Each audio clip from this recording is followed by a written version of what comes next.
맡은 전북지역본부 공간정보사업처 김강민 주임입니다.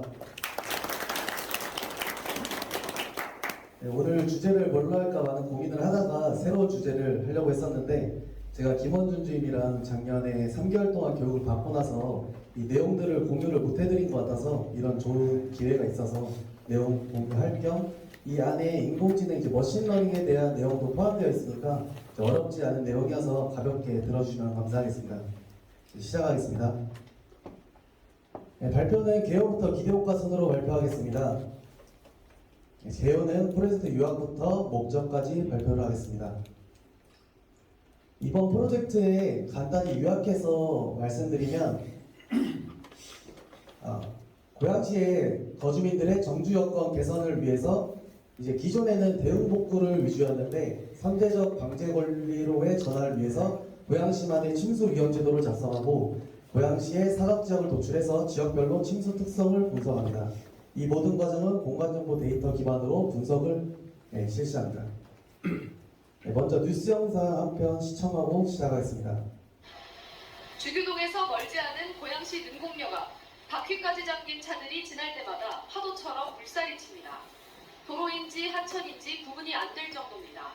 끊임없이 내리는 비에 배수로까지 역류하면서 일대가 완전히 물바다가 됐습니다. 물이 올라오는데 걷잡을 수가 없어요. 뽀글뽀글 소리가 나더래. 얘가 잘 나고 들어오는데 그래서 이상해서 나가보니까는 뉴스 영상과 보셨다시피 많은 기사들을 통해서 매년 홍수에 대한 피해는 심각하고 반복적으로 일어나고 있습니다. 그 중에서도 경기도 내 고양시에는 한 가지 특성을 보이는데 단지하 주택 현황이 보시는 것과 같이 경기도에서 가장 적은 반면에 침수 피해 현황은 가장 많은 것을 보실 수가 있습니다.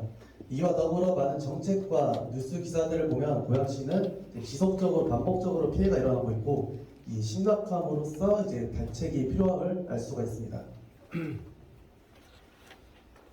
고양시는 한강 하류에 위치해 있어 하천 범람의 위험을 항상 내재하고 있습니다. 많이 알고 있다시피 일산시와 덕양도로 이루어져 있고 대표적인 도농 복합지역으로서 홍수에 대한 침수 요인이 다양합니다. 최근 반지하 침수 피해가 발생하고 있고 앞선 뉴스와 보시다시피 이러한 대책이 필요한 상황입니다. 저는 공간정보 업무에 대해서 이 부분이 가장 중요하다고 생각하는데 어떤 사업을 하든 간에 저희가 아무리 멋있게 만들고 아무리 이쁘게 만들어도 실질적으로 공무원이 쓸 때 필요한 것을 담아야 되기 때문에 저는 도양구청하고 고양시청에 가서 방제 관리 담당자를 만나서 인터뷰를 진행했습니다.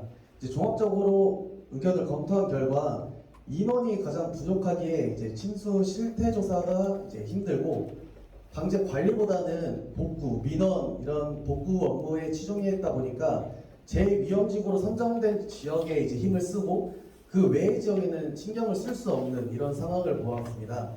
그러다 보니 침수 피해 지역 관리도 미비하고 이런 걸 공간 데이터로 관리하기보다는 엑셀 문서 형태로 관리하고 있었습니다.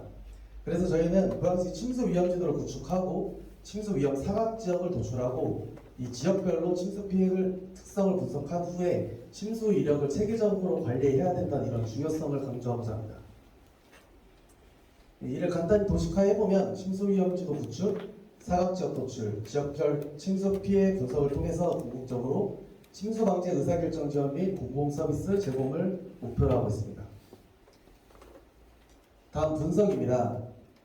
분석을 간단히 요약해서 말씀드리면 첫 번째로 침수 위험 지도 구축은 지역 소모학적 인자와 기상인자, 침수 피해 인자를 통해서 머신러닝 모델을 통해 분석을 합니다. 도출된 침수 위험 지도를 바탕으로 실제 침수 지역과 비교를 통해서 사각지역을 도출합니다. 도출된 사각지역과 상습 침수 지역을 침수 피해 유형별로 분류하고 방제 사업 현황 분석을 함으로써 지역별로 침수 피해를 분석합니다. 세부적으로 들어가 보면 사용 데이터와 분석 내용, 방법은 위와 같고 절차는 인자를 먼저 설정하고 추출한 후에 모델을 구축하고 이 모델을 정확도 검증을 통해서 한 모델만 선정할 겁니다. 이 모델을 통해서 최종적으로 침수 위험지도를 구축합니다. 먼저 인자들은 총 12개인데 먼저 수치 정도 1대 5천 수치 정도를 통해서 수치 표고 모델을 작성하고 수치 표고 모델을 통해 이러한 12개 인자를 추출합니다. 이 과정은 수치 지형도를 통해 5m 공간 해상도를 가진 수치표 모델과 하천과 도로를 추출하여서 하천까지의 거리, 도로까지의 거리 인자를 추출합니다. 앞서 추출된 수치표고 모델을 통해서 경사도, 곡률, 지형 수분 지수, 하천 강도 지수, 퇴적물 누적 지수, 배수지까지의 거리를 인자로 추출합니다. 이 모든 과정을 QGIS를 통해서 추출하였습니다.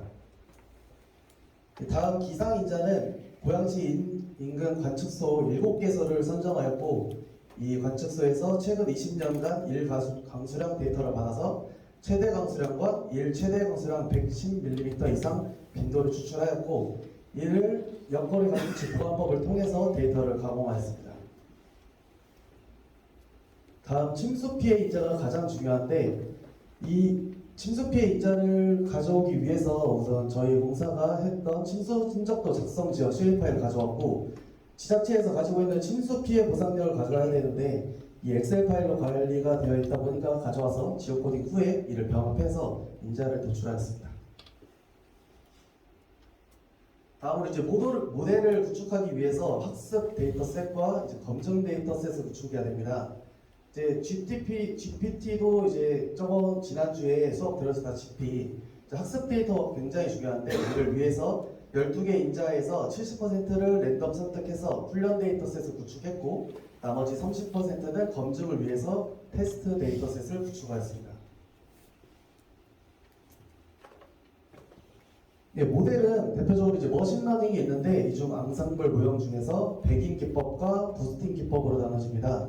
백인 기법의 대표적인 모델인 RF 랜덤 포레스트와 부스팅 기법 중 대표적인 모델인 GBM과 XG 부스트를 선정하였는데, 이를 R이라는 프로그램을 활용해서 코드를 짜서 머신러닝 모델을 구축하였습니다.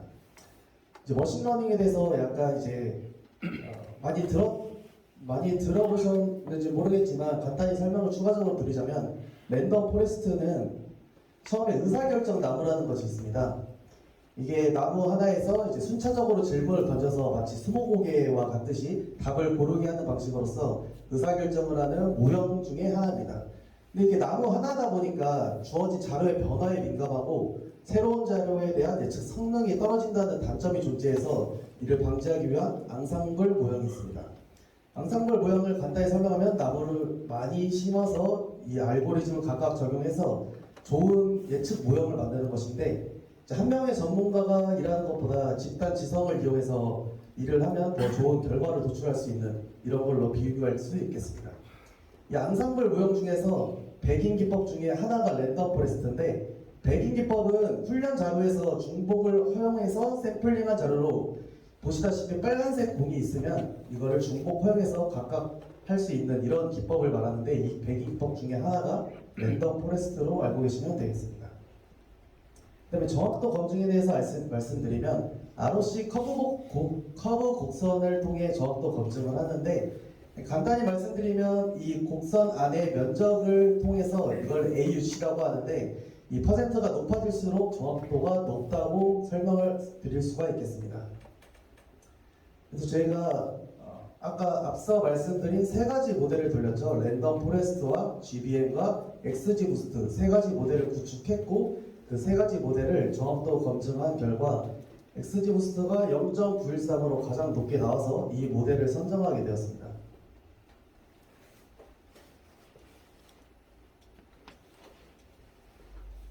네, 모델을 통해서 요인별로 영향 가중치가 나옵니다. 앞서 말씀드린 12개 인자의 가중치가 나오는데, 이 가중치를 통해서 이제 고양시의 침수 위험 지도를 구축하였습니다. 빨간색으로 보이는 곳은 침수 위험도가 높은 곳이고, 파란색으로 보이는 곳은 이제 침수 위험도가 낮은 곳입니다.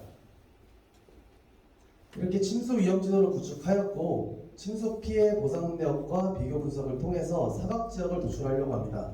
이게 저희 프로젝트의 약간 차별점이었는데, 기존 논문에서나 연구 과제에서는 침수 위험 지도를 구축하는 거에서만 끝냈는데, 그걸로는 저희가 어필할 수 있는 부분이 많이 없어서 사각 지역을 도출하면서 이런 걸로 어필을 하고자 시도했습니다.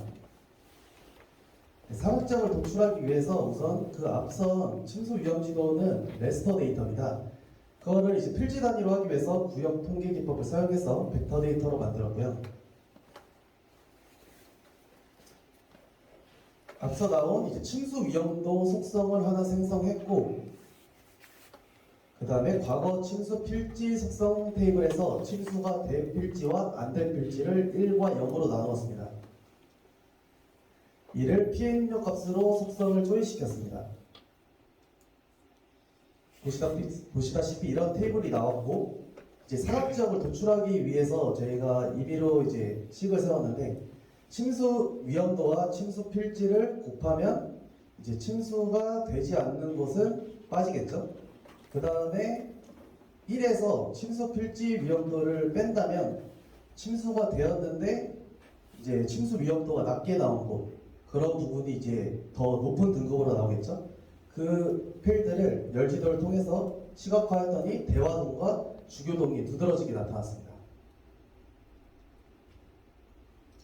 이 두 곳은 기존의 환경부나 여러 이제 중앙부서에서 만든 위험지도가 있는데, 많이 찾아보아도 이 두 지역은 위험지역으로 미분류가 되어 있고, 이는 곧 위험지역으로 선정도 안 되고, 이런 정부 정책에 대해 효과를 못 보는, 대책을 못 받는 이런 지역 중에 하나라는 거겠죠. 하지만 침수 피해는 일어나고, 그 다음에 이제 지역별로 침수 피해를 분석해 보겠습니다. 침수 피해 이력을 조사해본 결과 상위 4개 지구가 관산동, 능곡동, 대화동, 주교동 4개 지구가 나타났는데, 이 4개 지구 중에 2개 지구가 아까 도출한 사각지역이었습니다. 좀 자세히 설명을 들어보면 이 4개의 지구의 유형별 현황을 분석해 보았는데, 이 안에서 반지하에 대한 침수가 가장 높았고, 이 4개 지역을 더 자세히 보면 이 2개 지역은 사각지역이 아닌 지역입니다. 그냥 침수가 많이 일어난 지역인데, 반지하 피해가 높긴 하지만 다른 요인도 많이 높은 것을 보실 수 있습니다. 하지만 사각지역으로 노출된 이 두 지역은 다른 피해는 거의 없고 반지하의 피해 유형만 엄청 높은 것을 볼 수가 있습니다.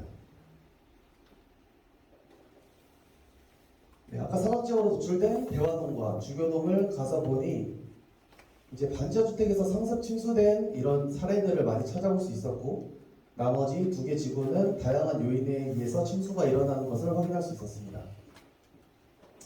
방제 사업 현황까지 분석해보면 강매 배수 펌프장 증설 계획 등 장항 배수 펌프장이 신설되고, 이런 지역들은 다 위험지구로 선정이 되어 있고 위험도가 높은 지역에서만 이런 방제 정책이 다 세워지고 있는데, 나머지 아까 말씀드렸던 사각지역 2곳은 이런 정책 등 이런 게 사각지역으로 위험지구로도 선정이 안 돼 있어서 혜택을 못 누리고 있는 이런 상황이었습니다.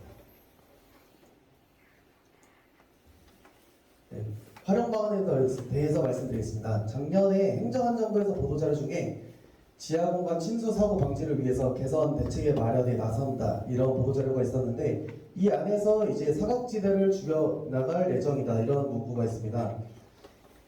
이런 일들을 행할 때 저희 프로젝트 안에서 침수 위험 지역이 나왔고 사각지대가 나왔고 반지하 지하 현황과 방제 시설 현황까지 나왔는데, 저희 내용을 활용한다면 더 좋은 이제 대책을 세울 수 있을 거라고 예상됩니다. 다음으로 사업 연계 부분에 대해서도 한번 생각해 보았는데, 저희 LX 공사에서 침수 원자 관리 시스템을 운영하고 있죠. 하지만 이제 실질적으로 운영이 잘 안 되고 활용성이 떨어지는 상황이고, 이 안에 침수 위험 지도와 침수 피해 보상 내역이 각 지자체별로 거의 다 엑셀 파일로 관리가 되어 있다 보니까, 이를 지우 코딩 후에 올리고 반지하 실태 조사까지 올리면 더 활용성 높은 침수 통합 관리 플랫폼이 구현되지 않을까, 이런 생각을 해보았습니다. 네, 저희 모든 프로젝트가 똑같이 한계점이 중요한데, 한계점이 존재하는데 저희 한계점은 반지하 지하 유형 분류가 솔직히 불가능했습니다. 건축물 통합정보 마스터 데이터를 통해서 용도를 구분하려고 했지만 반지하와 지하 구분하는 게 쉽지가 않아서 저희는 이제 실태조사를 실시했는데, 관산동, 대화동, 주교동 가서 반지하와 지하를 실제로 저희가 입력하고 실태조사를 진행하였습니다. 이런 실태조사가 모든 지역에 이루어진다면 더 정확한 분석과 예측이 가능해지겠죠. 그 다음은 침수 피해 데이터 부족입니다. 피해 데이터가 많이 누적되어 있어야 저희가 분석이 더 정확도도 높아지고 더 많은 분석이 가능해지기 때문에 데이터가 가장 중요한데, 데이터를 가장 쌓을 수 있는 가장 좋은 방법인 하나가 침수 흔적도가 있겠죠. 침수 흔적도를 많이 저희가 진행하고 데이터를 쌓아 나간다면 그런 거에 대한 분석이 더 용이해질 겁니다. 그래서 생각해 본 게 저희가 처음에 지자체 가서 인터뷰할 때 나온 상황이 담당자가 방재 관리 담당자였는데 재해영향 평가할 때 침수 흔적도를 필수로 넣었으면 좋겠다 이런 얘기를 해주었는데 그래서 찾아봤습니다. 찾아봤는데 재해영향 평가에 이미 침수 흔적도가 사항이 들어가 있어요. 들어가 있는데도 이제 방재 담당자가 심지어 재해영향 평가를 실제로 담당하는 담당자도 침수 흔적도가 필수로 들어가야 되는지조차 몰랐기 때문에 이런 사항들을 홍보 전략으로 내세워서 침수 흔적도를 활성화시킨다면 저희 공사 이제 매출에도 증대가 도움이 되고 데이터도 많이 쌓을 수 있는 그런 부분이 되겠습니다. 세 번째 한계점은 침수 요인이 솔직히 저희가 말한 것보다 다양하게 많죠. 가로수도 있고 배수구도 있고 많은 데이터들이 있는데 이런 것들이 구축이 잘 안 되어 있다 보니까 저희가 활용을 잘 못했습니다. 그래서 담당자 의견 반영을 써놨는데 담당자도 이런 부분에 대해서 데이터가 많이 구축되면 자기도 활용 가치가 높아질 것 같다 이런 답변도 들었습니다. 네, 마지막으로 기대 효과입니다. 세 파트로 나눴는데 주민들은 당연히 정주 여건이 개선되고 지자체들은 예를 들어서 고양시는 최근 3년간 지원금이 총 25억 원이 나왔습니다. 근데 이제 방제 대책을 잘 세우고 이런 예산이 줄어들면 당연히 예산 절감을 할 수 있겠죠. 그리고 LX에서는 수익 증대 실현에 대해서만 말씀드리겠습니다. 최근 5년간 전국 침선적도 수입이 12억이었습니다. 헥타르로 계산해보면 260헥타르였고 보면 연간 침수 주택은 15,000동에 달하고 농작물 침수 피해 규모는 1,800헥타르에 달합니다. 이 모든 부분에 대해서 침수 흔적도를 한다면 수익 증대 실현이 가능할 것이라고 보고 저희는 이제 기대 효과에 넣어봤습니다. 네, 이상으로 저희 발표를 마치겠습니다. 감사합니다.